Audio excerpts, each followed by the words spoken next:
live in Edwardsville, Illinois. It's a suburb of St. Louis and the site of one of the many tornadoes from the outbreak over the weekend. An EF3 hit here. We're very near the Amazon warehouse where 6 people lost their lives. We're about 7/10 of a mile away now, and we're at Grandpa's Peach Orchard. And this location was hit and damaged by the tornado, but it's also littered with debris that you can see everywhere behind me from the Amazon warehouse. Joining me now is the owner, Daryl Kraft. And Daryl, you've lived here a very long time.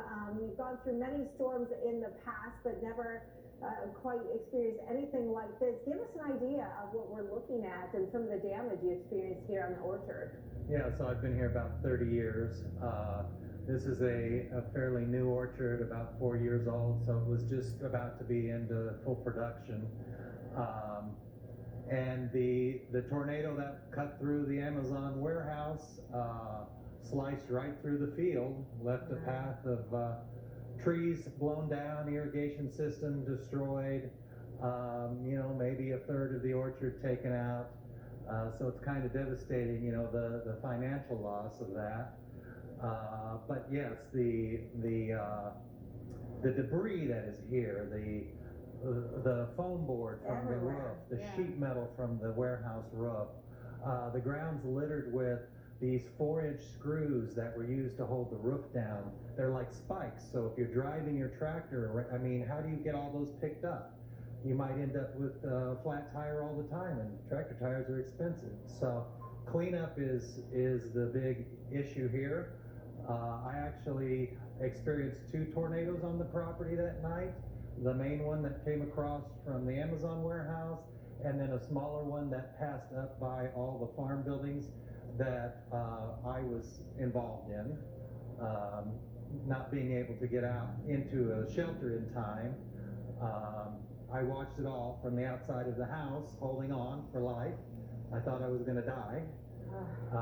Very loud, louder than a train, with the metal pieces flying. So just debris everywhere. And but the orchard, it's a sad thing because you put a lot of time and effort in trying to grow local crops, for the community, and then it's all wiped away in just a matter of seconds. Thankful that everybody was not injured here. Correct. On your property. Everybody was okay. Mobile home destroyed, not survivable probably in there. Thankfully that person wasn't home at the time. But what does this mean for the future of your farm? Are you going to be able to recover these trees? What does that process look like?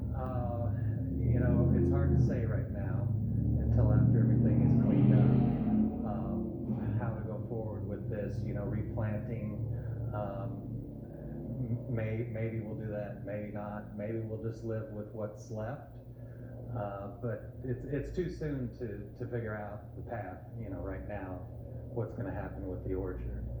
My concern now is getting cleaned up before we have real winter weather. Yeah.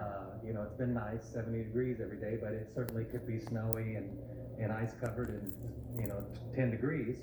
It would make cleanup difficult till next spring. Yeah, December is not the time of the year that you would expect Correct. You would deal with weather like this. You'd Right. be more concerned about freezing and the kind of impacts that might do to your trees here.